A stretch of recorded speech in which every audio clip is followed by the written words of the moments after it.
வணக்கம். காலாப்பட்டு பொறியியல் கல்லூரியில் நடைபெற்ற நானோ டெக்னாலஜி கருத்தரங்கில் கல்பாக்கம் அணு ஆராய்ச்சி மைய அதிகாரி ஜான் பிளாப் கலந்து கொண்டு நானோ டெக்னாலஜி ஆராய்ச்சிக்கு மத்திய அரசு 1000 கோடி ரூபாய் ஒதுக்கியுள்ளதாக பேசினார். புதுவை பொறியியல் கல்லூரியில் இயற்பியல் துறை சார்பில் நானோ என்ஜினியரிங் மெட்டீரியல் என்ற தலைப்பில் குறுகிய கால பயிற்சி தொடங்கப்பட்டது. பயிற்சியில் இயற்பியல் துறை பேராசிரியர் முத்துக்கண்ணு தலைமை தாங்கினார். துறை தலைவர் வரவேற்று பேசிட கல்லூரி முதல்வர் கோவிந்த ராஜவேலு வாழ்த்துரை வழங்கினார். நிகழ்ச்சியில் சிறப்பு விருந்தினராக கலந்து கொண்ட கல்பாக்கம் அணு ஆராய்ச்சி மையத்தின் சேதமில்லா சோதனை ஆய்வுக்கூடத்தின் தலைவர் டாக்டர் ஜான் பிளாப் பேசுகையில், இந்த நவீன காலத்தில் நானோ தொழில்நுட்பத்தில் தயாரிக்கப்படும் ஆடைகள் தண்ணீர் உறிஞ்சாமலும் அழுக்கு படியாமலும் உள்ளதாக தயாரிக்கப்படுகிறது.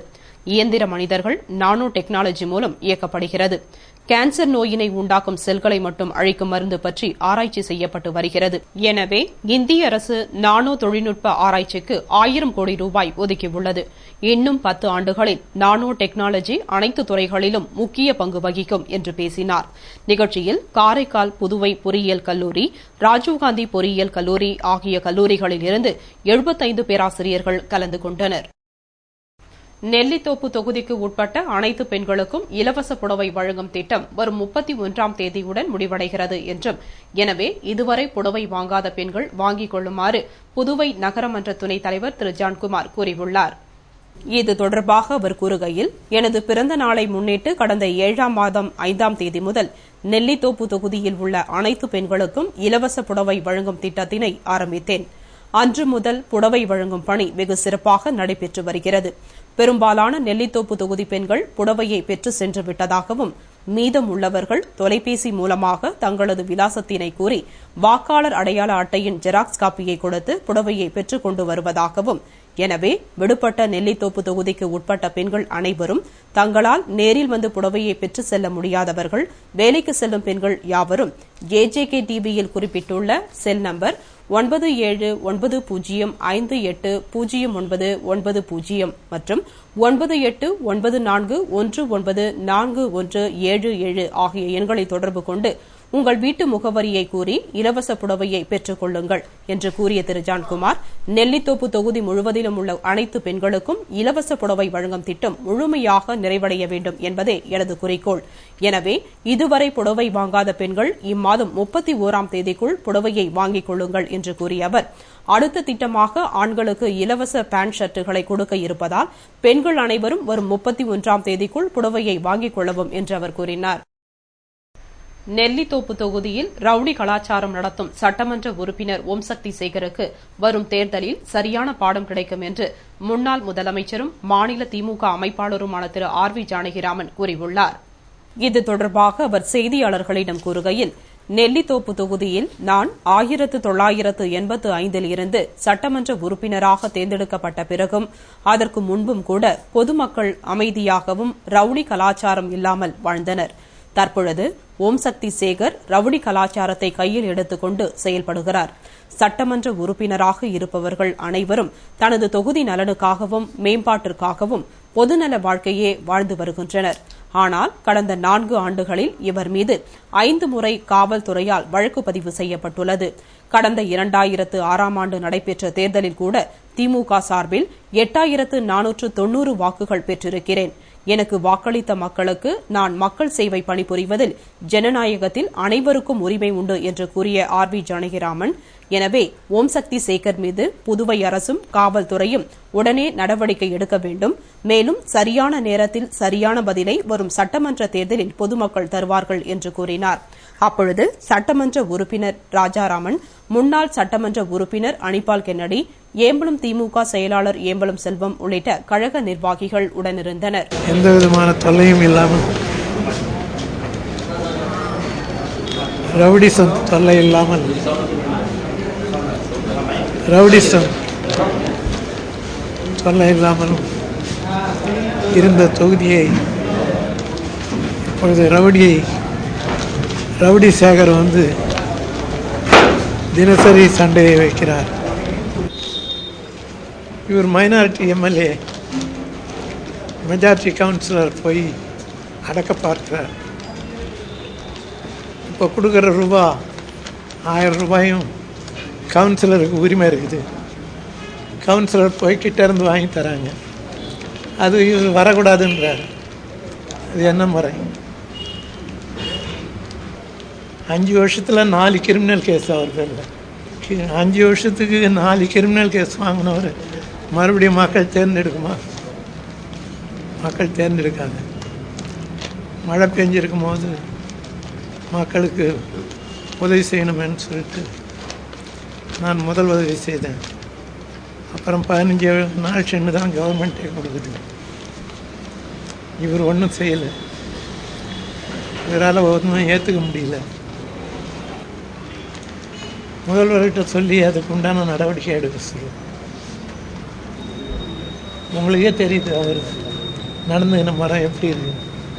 நீங்கள் பேப்பர்லாம் நல்லா உண்மையை எழுதுனா அவர் தானாகவே வீட்டுக்கு போயிடுவார். எப்போ போராட்டமா? சிஎம்ஐ கண்டிட்ட எங்கள் கோரிக்கையை அவர் நிறைவேற்றினார்னா போராட்டம் தேவையில்லையே.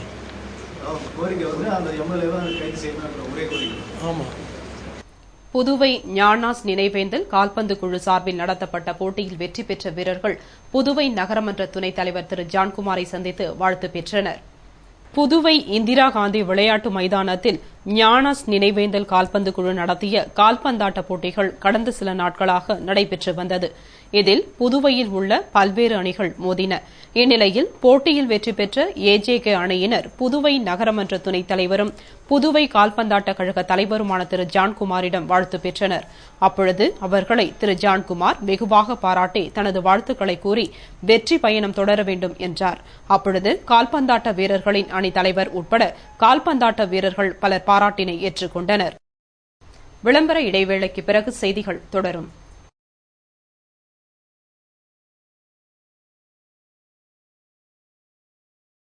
எப்பா நேத்து அடிச்ச காத்துல நம்ம தோட்டத்துல முருங்கமரம் சாஞ்சி போச்சு. அது அம்மா விட்டு என்ன பண்ணு கேச்சு. மரத்தை வீணா தூக்கி போட்டு போறாங்க அம்மா. கீரை ஒடிச்சு தெருவுங்களை எடுத்துக்க சொல்ல. முருங்கை எடுத்து நாடார் கடையில வித்துரு. சரிப்பா. ஏய் அந்த கேலிய விட்டுற போறா. வெட்டி நட்டு வச்சா துளுக்கம். மறுபடியும் காய்க்க வீணாகிட போறா. சரிப்பா சரிப்பா. சாதாரண முருங்கை மரம் உடைஞ்சாலே அதை வீணாக்கிடாம அந்த கிளையை வெட்டி இன்னொரு மரத்தையே உருவாக்குற நீங்க மனுஷன் செத்துட்டா மட்டும் அவனுடைய கண்ணை மண்ணில் புதைச்சும் நெருப்பில் எரிச்சும் வீணாக்கிறீங்களே. இதை என்ன மாதிரி பார்வை இல்லாதவங்களுக்கு தானமாக கொடுத்தீங்கன்னா உங்கள் மூலியமா நாங்களும் இந்த அழகான உலகத்தை பார்ப்போம்.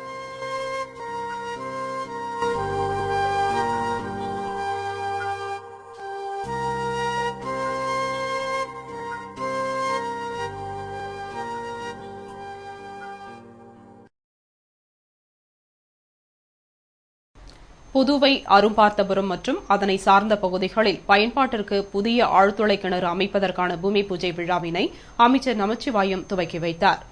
புதுவை மாநிலம் உழவர்கரை நகராட்சி அரும்பார்த்தபுரம் மற்றும் அதனை சார்ந்த பகுதிகளில் குடிநீர் பயன்பாட்டிற்காக புதிய ஆழ்துளை கிணறு 8 லட்சம் ரூபாய் செலவில் அமைக்கப்பட உள்ளது. இதற்கான பூமி பூஜை விழா நேற்று மாலை நடைபெற்றது. அரும்பார்த்தபுரம் பகுதியில் நடைபெற்ற பூமி பூஜை விழாவில் அமைச்சர் நமச்சிவாயம் கலந்து கொண்டு புதிய ஆழ்துளை கிணறு அமைப்பதற்கான பூமி பூஜையினை துவக்கி வைத்தார். விழாவில் பொதுப்பணித்துறை பொது சுகாதார கோட்ட செயற்பொறியாளர் ஜெயக்குமார், உதவி பொறியாளர் ரமணி, இளநிலை பொறியாளர் சத்தியமூர்த்தி மற்றும் ஊர் பொதுமக்கள் பலர் கலந்து கொண்டனர். செய்திகள் தொடர்கின்றன.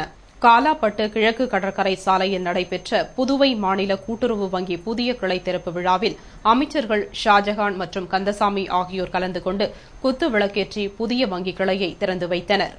காலாப்பட்டு கிழக்கு கடற்கரை சாலையில் புதுவை மாநில கூட்டுறவு வங்கி புதிய கிளை திறப்பு விழா நடைபெற்றது. விழாவில் அமைச்சர் ஷாஜகான் தலைமை தாங்கி புதிய வங்கி கிளையை திறந்து வைத்தார். அமைச்சர் கந்தசாமி குத்து விளக்கேற்றி நிகழ்ச்சியினை தொடங்கி வைத்தார். விழாவில் டெபாசிட்தாரர்களுக்கு சான்றிதழ்களையும் கணக்கு புத்தகங்களையும் அமைச்சர்கள் வழங்கினர். விழாவில் மாவட்ட ஆட்சியர் ராகேஷ் சந்திரா, கூட்டுறவு சங்கங்களின் பதிவாளர் பாபு, இணை பதிவாளர் வீரமுனி ராஜா, கவுன்சிலர்கள் பூங்காவனம் சரோஜா, மேலாண் இயக்குநர் செல்வராஜ், கிளை மேலாளர் பன்னீர்செல்வம், காங்கிரஸ் பிரமுகர்கள் ஆடியபாதம் வெங்கடேசன், வீரபத்ரன் உள்ளிட்ட பலர் கலந்து கொண்டனர். புதுச்சேரி நகராட்சி முத்தியால்பேட்டை வார்டு ஒன்றில் சிறப்பு வீட்டுவரி வசூல் முகாமினை சௌடாம்பிகை ஆலயத்தில் உள்ள மையத்தில் புதுவை நகரமன்ற தலைவி டாக்டர் ஸ்ரீதேவி தொடங்கி வைத்தார். புதுச்சேரி நகராட்சிக்கு உட்பட்ட 42 வார்டுகளுக்கும் சிறப்பு வீட்டு வரி வசூல் முகாம் நடைபெற்று வருகிறது. இதன்படி முத்தியால்பேட்டை வார்டு ஒன்றில் சிறப்பு வீட்டு வரி வசூல் முகாமினை சவுடாம்பிகை ஆலயத்தில் அமைந்துள்ள வீட்டு வரி வசூல் மையத்தில் புதுவை நகரமன்ற தலைவி டாக்டர் ஸ்ரீதேவி மற்றும் நகராட்சி ஆணையர் அழகிரி ஆகியோர் தொடங்கி வைத்தனர். நிகழ்ச்சியில் நகரமன்ற உறுப்பினர்கள் கவிதா, தமிழ்ச்செல்வன், கஸ்தூரி, ரவி, ராஜலட்சுமி, கணேசன், தனசேகரன், எஸ். ராஜலட்சுமி, சுப்பிரமணியன், பிரேமலதா ஆகியோர் கலந்து கொண்டு பொதுமக்களிடம் வீட்டு வரி கட்டுமாறு வேண்டுகோள் விடுத்தனர். இத்துடன் செய்திகள் நிறைவடைந்தன. வணக்கம்.